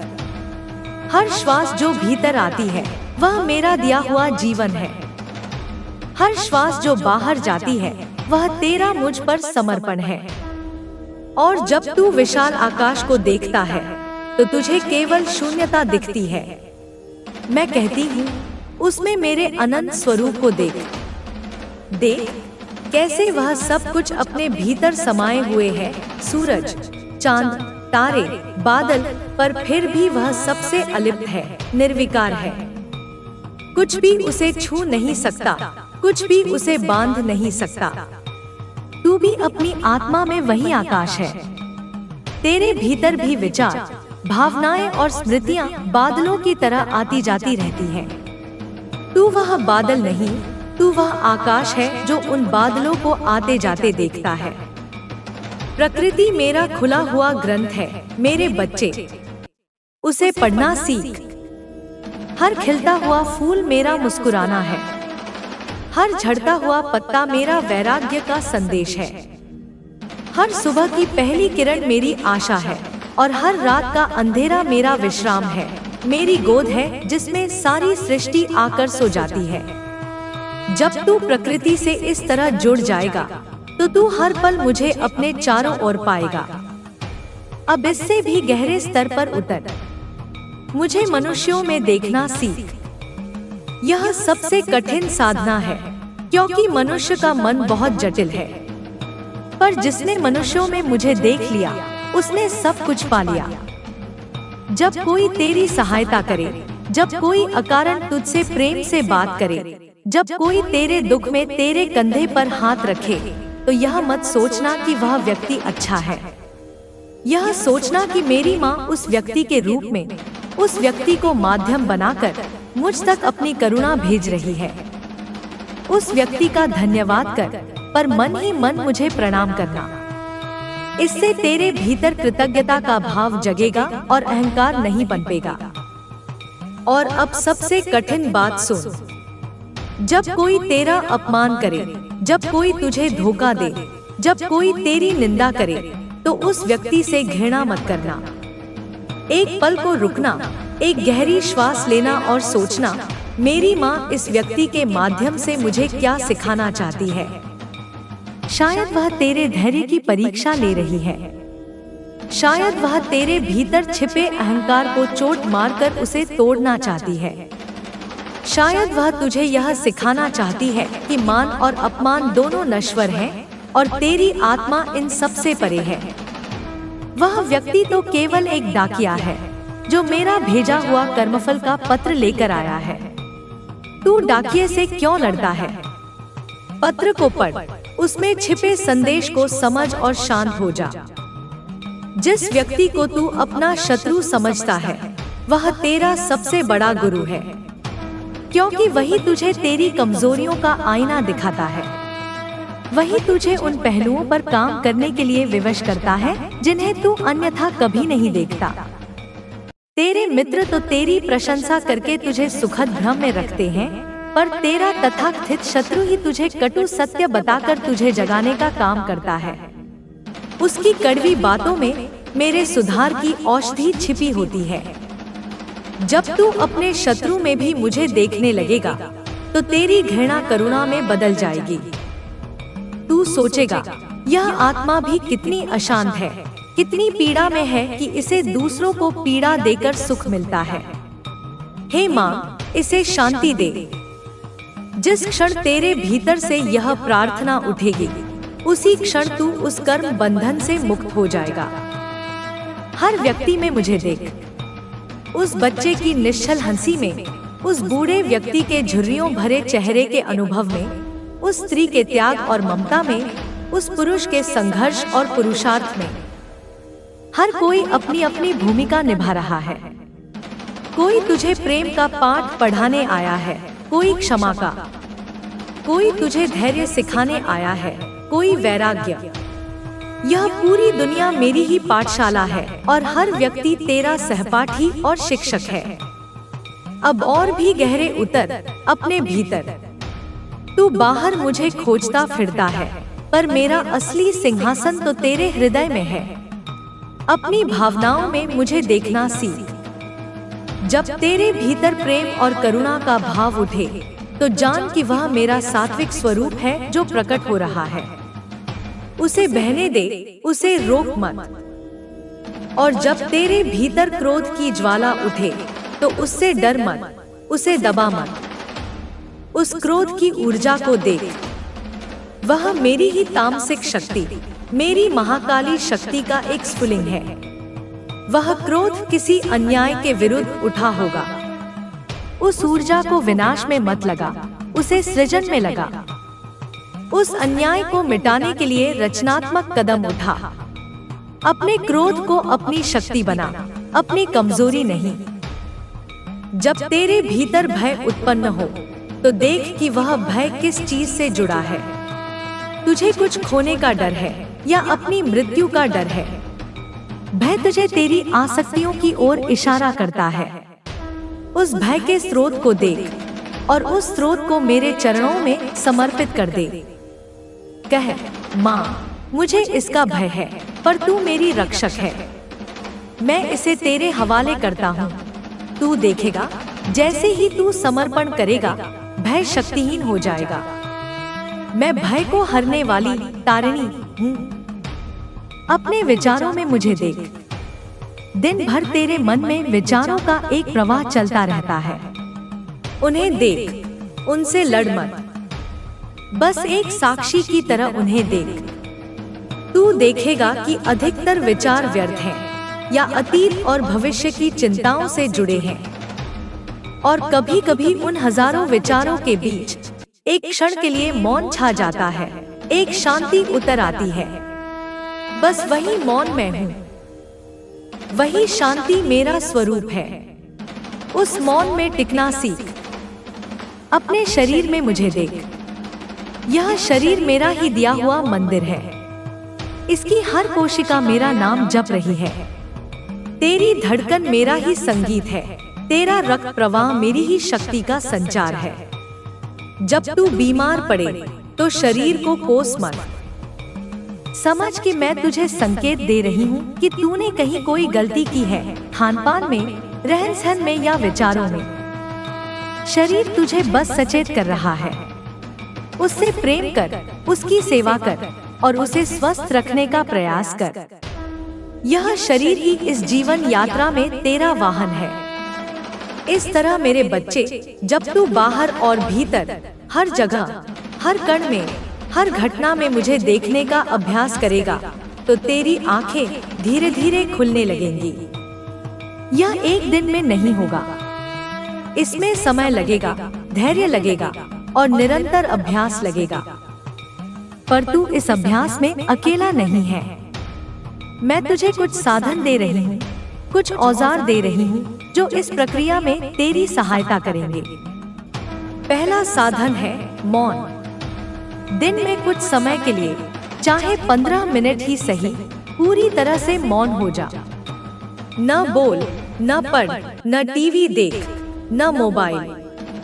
बस चुपचाप बैठ जा। शुरू में यह बहुत कठिन लगेगा। तेरे भीतर विचारों का तूफान उठेगा। पर धीरे धीरे, जैसे तू रोज अभ्यास करेगा, वह तूफान शांत होने लगेगा। मौन में ऊर्जा का संचय होता है। मौन में तू अपनी आत्मा की आवाज को सुन पाता है। मौन में मैं तुझसे सबसे स्पष्ट रूप से बात करती हूँ। दूसरा साधन है साक्षी भाव। दिन में जब भी याद आए, जो कुछ भी तू कर रहा है, उसे एक साक्षी की तरह देख। तू चल रहा है, तो देख कि मैं चल रहा हूँ। तू खा रहा है, तो देख कि मैं खा रहा हूँ। तू क्रोधित हो रहा है, तो देख कि मेरे भीतर क्रोध उठ रहा है। तू कर्ता मत बन, दृष्टा बन। जैसे ही तू दृष्टा बनता है, तू उस क्रिया या भावना के प्रभाव से मुक्त हो जाता है। क्रोध उठेगा और चला जाएगा, पर वह तुझे छू नहीं पाएगा, क्योंकि तू तो उसे देखने वाला है, तू क्रोध नहीं है। यह साक्षी भाव ही अलिप्तता का, वैराग्य का आधार है। तीसरा साधन है कृतज्ञता। हर रात सोने से पहले और हर सुबह उठने के बाद 5 उन चीजों के लिए मुझे धन्यवाद दे जो तेरे पास है, चाहे वे कितनी ही छोटी क्यों न हो। यह सांस, यह बिस्तर, आज का भोजन, किसी की मुस्कुराहट। जब तू कृतज्ञता का अभ्यास करता है तो तेरा ध्यान जो नहीं है उससे हटकर जो है उस पर केंद्रित हो जाता है। तेरी शिकायतें समाप्त होने लगती हैं और तेरे भीतर एक गहरी संतुष्टि का भाव भर जाता है। कृतज्ञ हृदय में ही मेरी कृपा सबसे अधिक बरसती है। चौथा साधन है सेवा। अपने दिन में कोई एक काम ऐसा अवश्य कर जिससे किसी और को लाभ हो और जिसके बदले में तुझे कुछ भी पाने की अपेक्षा न हो। किसी प्यासे को पानी पिला दे, किसी भूखे को रोटी दे दे, किसी दुखी की बात सुन ले। जब तू निस्वार्थ सेवा करता है तो तेरा तेरा अहंकार गलता है, और जैसे जैसे अहंकार गलता है तू मेरे उतने ही करीब आता जाता है। सेवा ही कर्म को पूजा बनाने की सबसे सुंदर विधि है। मेरे बच्चे, इन साधनों का प्रयोग कर। यह तेरी साधना है, और इस साधना के मार्ग में सबसे बड़ी बाधा जो आएगी वह है तेरा अपना अहंकार, तेरा मैं। यह अहंकार ही माया का सबसे घना पर्दा है। यह कहता है मैंने यह किया, मैं इतना जानता हूँ, मुझे यह मिलना चाहिए। यह हर चीज का श्रेय स्वयं लेना चाहता है। इसी अहंकार को काटने के लिए मैंने हाथ में खड्ग धारण किया है। मेरा खड्ग किसी के शरीर को नहीं काटता, वह तेरे अहंकार के सिर को काटता है। मेरा जो भयानक स्वरूप तू देखता है, गले में मुंडों की माला पहने, वह स्वरूप पापियों के लिए नहीं, अहंकारियों के लिए है। वे मुंड उन अहंकारियों के ही प्रतीक हैं जिनका मैंने वध किया है, ताकि उनकी आत्मा मुक्त हो सके। तू मेरी इस मुंडमाला को देखकर डर मत, बल्कि प्रार्थना कर, माँ, इस माला में एक सिर मेरे अहंकार का भी शामिल कर ले। मेरा काला रंग देखकर भी लोग भयभीत होते हैं। वे सोचते हैं यह अंधकार का, अमंगल का प्रतीक है। अरे नादानों, मेरा काला रंग इसलिए है क्योंकि मैं हर रंग से परे हूँ। सारे रंग मुझ में से ही निकलते हैं और अंत में मुझ में ही विलीन हो जाते हैं। मैं वह परम शून्य हूँ जिसमें से संपूर्ण सृष्टि का प्रस्फुटन होता है। मेरा काला रंग अनंतता का प्रतीक है, निर्गुण निराकार परब्रह्म का प्रतीक है। जैसे रात का अंधकार सारे भेदों को मिटा देता है, वैसे ही मैं सारे द्वैतों को अपने भीतर समा लेती हूँ। मैं शिव के ऊपर खड़ी हूँ। लोग इसका भी गलत अर्थ निकालते हैं। वे सोचते हैं मैंने अपने पति का अपमान किया है। अरे, शिव और मुझ में भेद कौन कर सकता है? शिव चेतना है और मैं उनकी शक्ति हूँ। शिव स्थिर है, साक्षी है। मैं गतिशील हूँ, क्रिया हूँ। चेतना के बिना शक्ति अंधी है और शक्ति के बिना चेतना निष्क्रिय है। हम एक ही सत्य के दो पहलू हैं। मेरा उनके ऊपर खड़ा होना यह दर्शाता है कि जब शक्ति, क्रिया, चेतना, ज्ञान के आधार पर खड़ी होती है, तभी सृष्टि का कल्याण होता है। यह प्रभुत्व का नहीं, प्रेम और क्रिया के समन्वय का प्रतीक है। तो मेरे बच्चे, मेरे स्वरूप के बाहरी प्रतीकों में मत उलझ। उनके भीतर छिपे गहरे आध्यात्मिक अर्थ को समझ। मैं विनाश करती हूँ, पर किसका? अहंकार का, अज्ञान का, अन्याय का और उन सभी चीजों का जो तेरी आत्मा के विकास में बाधक है। मेरा विनाश तेरे सृजन के लिए है। मैं पुराने सूखे पत्तों को झाड़ देती हूँ ताकि नई कोंपलें फूट सके। मैं जर्जर हो चुकी इमारत को गिरा देती हूँ ताकि एक नए और मजबूत महल की नींव रखी जा सके। अब तेरे हाथ में है। मैंने तुझे मार्ग दिखा दिया है, साधन दे दिए हैं, और अपने स्वरूप का रहस्य भी बता दिया है। अब इस मार्ग पर चलना तेरा काम है। तू गिरेगा, मैं उठाऊंगी। तू भटकेगा, मैं राह दिखाऊंगी। तू थकेगा, मैं अपनी गोद में विश्राम दूंगी। पर चलना तो तुझे ही होगा। अपनी हर क्रिया मुझे समर्पित कर। सुबह जब उठे तो कह, माँ यह दिन तेरा है।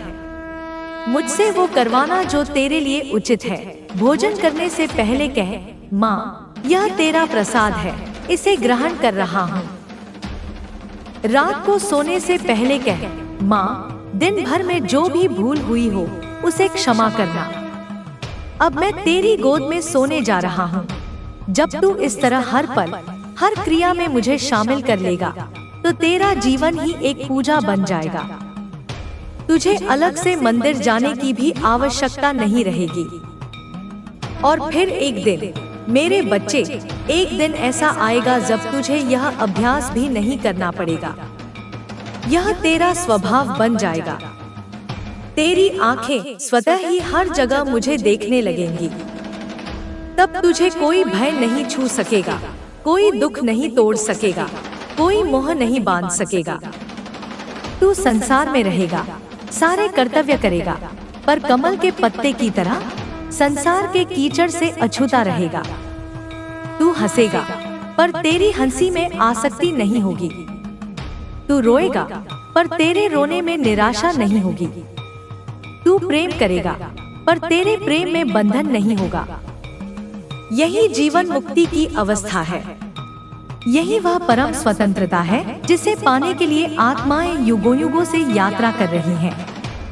और यह स्वतंत्रता कहीं दूर किसी स्वर्ग में नहीं, इसी जीवन में, इसी शरीर में रहते हुए पाई जा सकती है। अब जा मेरे लाल, अब और प्रश्न मत कर, अब जीना शुरू कर। मैंने जो कहा है उसे अपने जीवन में उतार। हर शब्द को जी, अनुभव कर और याद रख, मैं हर पल तेरे साथ हूँ। बस अपनी आंखें खोल और मुझे देख। और जब तू इन आंखों को खोलने का प्रयास करेगा मेरे लाल, तो तुझे सबसे पहले क्या दिखेगा? तुझे दिखेगा मेरे विधान का अटूट ताना बाना, जिसे लोग भाग्य या नियति कहते हैं। तू अक्सर मुझसे शिकायत करता है, माँ मेरे साथ ही ऐसा क्यों होता है? मेरे भाग्य में ही दुख क्यों लिखे हैं? आज मैं तुझे इस भाग्य के रहस्य को समझाती हूँ। भाग्य कोई पत्थर की लकीर नहीं है जिसे कोई क्रूर विधाता तेरे जन्म से पहले लिख देता है। भाग्य तो तेरे ही कर्मों का संचित फल है। यह एक गणित है मेरे बच्चे, एक अचूक गणित। जैसे तू बैंक में धन जमा करता है और निकालता है, वैसे ही तू हर जन्म में कर्मों को जमा करता है और उनके फल को भोगता है। यह जन्म तो उस बड़ी सी बही का मात्र एक पन्ना है। तू कहता है, मैंने इस जन्म में तो कोई पाप नहीं किया, संभव है। पर क्या तुझे अपने सैकड़ों पिछले जन्मों की कथा याद है? क्या तू जानता है कि तूने कब, कहां, किस रूप में, किस आत्मा को पीड़ा दी थी? जिस धन के लिए तू आज तरस रहा है, हो सकता है पिछले किसी जन्म में तूने उसे किसी अनाथ से कपट करके छीना हो। जिस प्रेम के लिए तू आज रो रहा है, हो सकता है किसी जन्म में तूने किसी के सच्चे प्रेम को ठुकरा कर उसका हृदय तोड़ा हो। जिस सम्मान को तू आज खोज रहा है, हो सकता है किसी जन्म में तूने अपनी शक्ति के मद में किसी निर्दोष को अपमानित किया हो। कर्म की गति बड़ी गहन है, वह तुरंत फल नहीं देती। जैसे आम का बीज बोते ही फल नहीं मिलता, उसे वृक्ष बनने में, फल देने में वर्षों लगते हैं, वैसे ही कर्मों को पकने में समय लगता है। कुछ कर्मों का फल इसी जन्म में मिल जाता है, जिन्हें प्रारब्ध कहते हैं। कुछ कर्म संचित होते रहते हैं, जो अगले जन्मों में फल देंगे, उन्हें संचित कर्म कहते हैं। और जो कर्म तू इस क्षण कर रहा है, वह क्रियामान कर्म है, जो तेरे भविष्य का निर्माण करेगा। तो जब तेरे जीवन में कोई कष्ट आए, तो उसे मेरी क्रूरता मत समझ। उसे अपने ही किसी पुराने ऋण का भुगतान समझ। जब कोई तुझे पीड़ा दे तो यह समझ कि तू उस आत्मा का कोई कर्ज चुका रहा है। इस समझ के साथ जब तू दुख को स्वीकार करेगा तो दुख की चुभन कम हो जाएगी। तू शिकायत करने के बजाय शांत होकर उसे भोग लेगा, और जिस क्षण तूने उसे शांति से भोग लिया उसी क्षण वह कर्म कट गया, वह ऋण चुकता हो गया। पर मैं इतनी भी कठोर नहीं हूँ कि तुझे केवल कर्मों के भरोसे छोड़ दूं।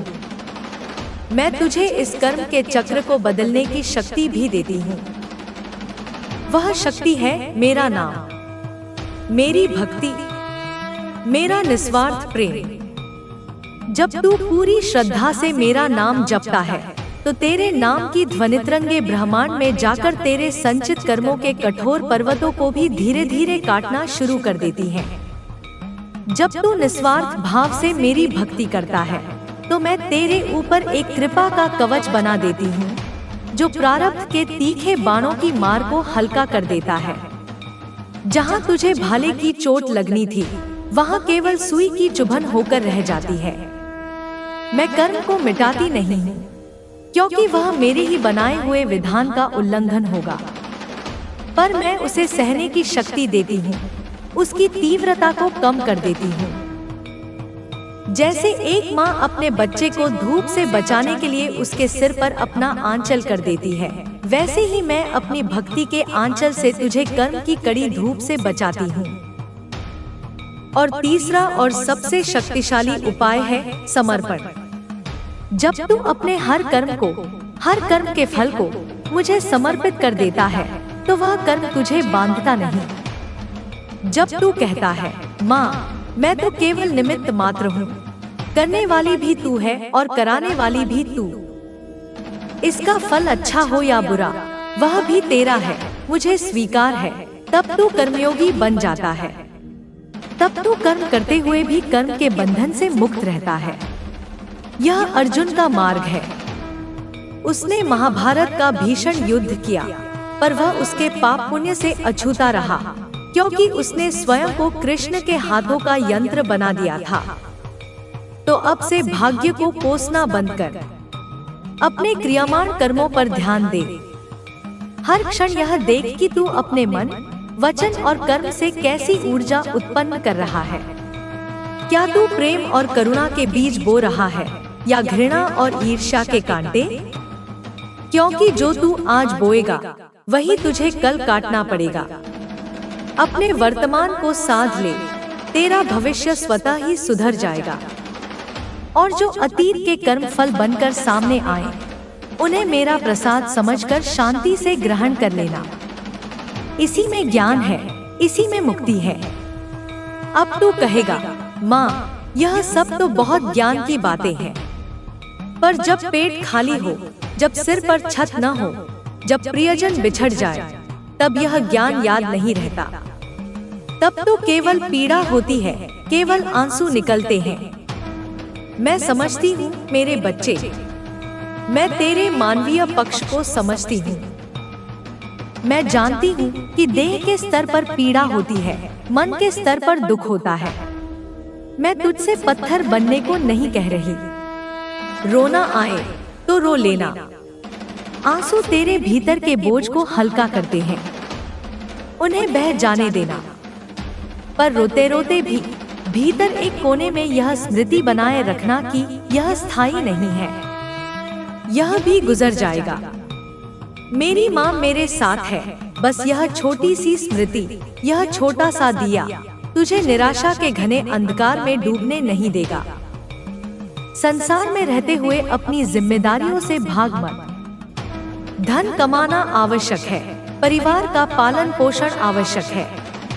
यह भी एक प्रकार की पूजा ही है, यदि इसे निस्वार्थ भाव और ईमानदारी से किया जाए। पर उसे अपने जीवन का केंद्र मत बना लेना। धन कमाना, पर धन का गुलाम मत बनना।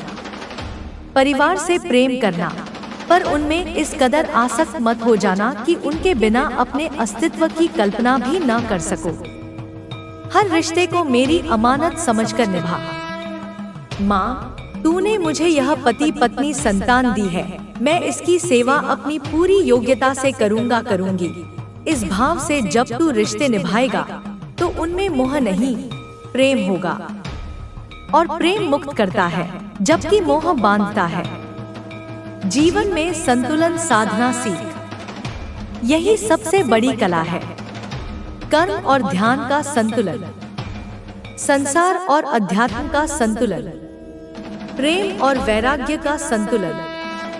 तू एक पक्ष को पकड़कर दूसरे को छोड़ नहीं सकता। तुझे दोनों पंखों से उड़ना होगा, तभी तू आकाश में ऊंचा उठ पाएगा। तू सन्यासी बनकर जंगल में भाग जाए, यह आवश्यक नहीं है। गृहस्थ में रहकर भी तू योगी बन सकता है। अपनी हर सांसारिक क्रिया को जब तू साक्षी भाव और समर्पण से करेगा तो तेरा घर ही तपोवन बन जाएगा।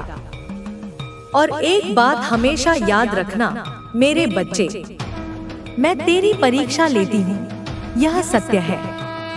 पर मैं उतनी ही परीक्षा लेती हूँ जितनी तू सह सके। मैं किसी भी आत्मा पर उसकी क्षमता से अधिक बोझ नहीं डालती।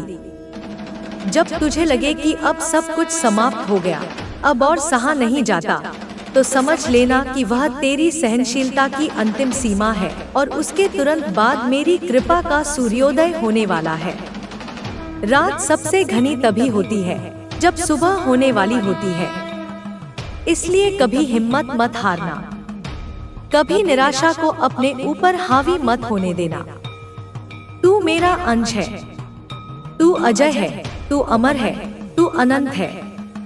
तूने स्वयं को इस छोटी सी देह और छोटे से मन तक सीमित मान लिया है, यही तेरा दुख है। अपनी विराटता को पहचान, अपनी उस आंतरिक शक्ति को जागृत कर जो मेरे स्वरूप से अभिन्न है। यह संवाद जो आज हमारे बीच हो रहा है, यह कोई साधारण घटना नहीं है। यह तेरी आत्मा की पुकार का उत्तर है।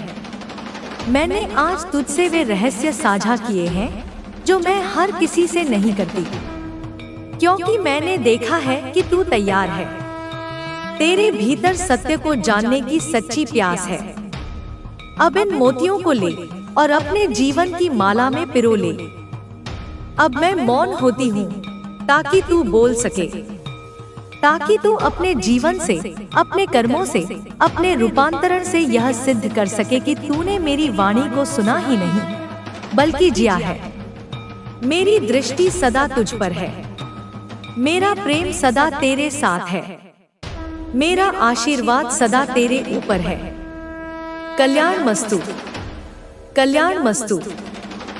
पर मैं जानती हूँ मेरे बच्चे, मेरे इतना कहने के बाद, मेरे मौन होने पर तेरे भीतर एक नया कोलाहल शुरू हो गया है।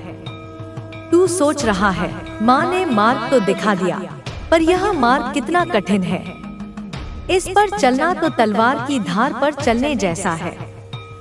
मैं एक साधारण मनुष्य हूँ, काम, क्रोध, लोभ, मोह से घिरा हुआ। मैं कैसे इस मार्ग पर चल पाऊंगा? तेरी यह चिंता, तेरी यह घबराहट भी मुझ तक पहुँच रही है। मेरा कल्याण मस्तु कहना इस संवाद का अंत नहीं था मेरे लाल।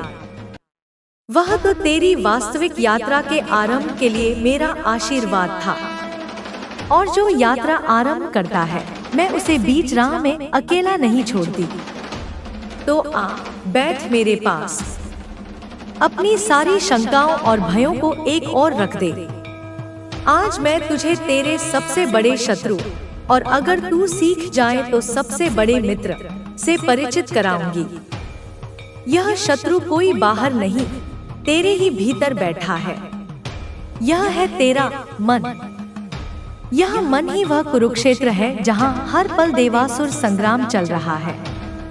तेरी वृत्तियाँ, तेरी वासनाएं, तेरे संस्कार, ये सब कौरवों की सेना है, असंख्य कोलाहल करती हुई, और तुझे मोह और अज्ञान के हस्तिनापुर में बांधे रखने का प्रयास करती हुई। और तेरे भीतर जो विवेक है, जो श्रद्धा है, जो सत्य को जानने की प्यास है, वह पांडवों की छोटी सी सेना है। यह युद्ध हर क्षण तेरे भीतर चल रहा है। तेरा मन एक बहुरूपिया है, जब तू पूजा करने बैठता है तो यह तुझे संसार के उन कोनों में ले जाता है जहाँ तू कभी गया भी नहीं। जब तू ध्यान में आंखें बंद करता है तो यह स्मृतियों और कल्पनाओं का एक ऐसा चलचित्र शुरू कर देता है जो किसी भी कहानी से अधिक रोचक होता है।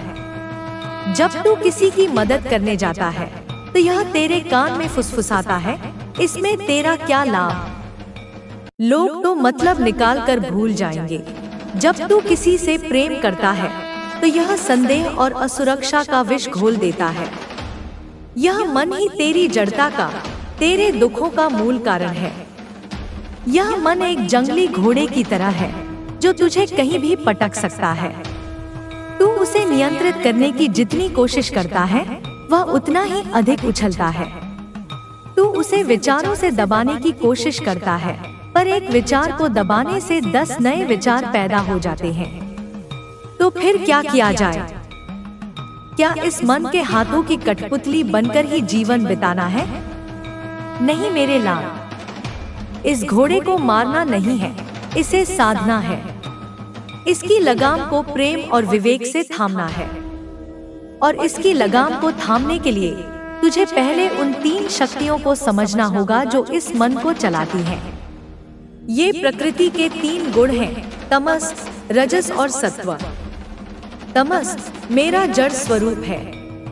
यह अंधकार है, अज्ञान है, आलस्य है, प्रमाद है। जब तेरा मन तमोगुण से घिरा होता है तो तुझे नींद बहुत आती है, किसी काम में मन नहीं लगता, तू आज के काम को कल पर टालता है। तेरे भीतर एक निराशा और भारीपन होता है, तू नकारात्मक सोचने लगता है। यह अवस्था आत्मा के लिए सबसे घातक है, क्योंकि इसमें वह अपने स्वरूप को पूरी तरह से भूल जाती है। जब तू कहता है मुझसे कुछ नहीं होगा, मेरा जीवन व्यर्थ है, तब तू तमस के प्रभाव में बोल रहा होता है। रजस मेरा क्रियाशील स्वरूप है। यह ऊर्जा है, गति है, कामना है, तृष्णा है और महत्वाकांक्षा है। जब तेरा मन रजोगुण से घिरा होता है तो तू बहुत बेचैन रहता है। तू एक जगह टिक कर नहीं बैठ सकता। तू हमेशा कुछ न कुछ करना चाहता है, कुछ पाना चाहता है, किसी से आगे निकलना चाहता है। तेरे भीतर ईर्ष्या, प्रतिस्पर्धा और क्रोध की अग्नि जलती रहती है। तू सफलता में बहुत सुखी और असफलता में बहुत दुखी हो जाता है। आज का संसार इसी रजोगुण की शक्ति पर चल रहा है। हर कोई भाग रहा है, पर किसी को पता नहीं कि कहाँ पहुँचना है। यह अवस्था तमस से बेहतर है, क्योंकि इसमें क्रिया है, पर यह भी दुख का ही कारण है, क्योंकि इसमें शांति नहीं है, केवल अशांति है। और सत्व मेरा प्रकाश स्वरूप है। यह ज्ञान है, शांति है, आनंद है, संतुलन है और प्रेम है। जब तेरा मन सत्वगुण से घिरा होता है तो तू शांत और प्रसन्न रहता है। तेरे भीतर करुणा, मैत्री और संतोष का भाव होता है। तुझे ज्ञान की बातें अच्छी लगती हैं, तू दूसरों की मदद करके सुखी होता है। तेरी बुद्धि निर्मल होती है और तू सही और गलत का भेद कर पाता है। यही वह अवस्था है जो तुझे मेरे सबसे करीब लाती है। ये तीनों गुण रस्सी की 3 लड़ियों की तरह हैं, जिनसे यह संसार बंधा है। हर मनुष्य में, हर वस्तु में ये तीनों गुण मौजूद होते हैं, बस उनकी मात्रा कम ज्यादा होती है। कभी तमस हावी होता है, कभी रजस और कभी सत्व। तेरी साधना यही है कि तू जानबूझकर अपने जीवन में सत्व की मात्रा को बढ़ाए। कैसे बढ़ाएगा? अपने आहार से। जैसा अन्न वैसा मन। जब तू बहुत अधिक तामसिक भोजन करता है, बासी, तामसिक, गरिष्ठ, मांस मदिरा, तो तेरा मन भी तामसिक हो जाता है। जब तू बहुत अधिक राजसिक भोजन करता है, तीखा, मसालेदार, तला हुआ, तो तेरा मन बेचैन और कामी हो जाता है। और जब तू सात्विक भोजन करता है, ताजा, रसीला, हल्का, सुपाच्य फल, सब्जियां, अनाज, तो तेरा मन शांत और निर्मल होता है। अपनी संगति से तू जैसे लोगों के साथ उठता बैठता है, तेरी ऊर्जा भी वैसी ही हो जाती है। जब तू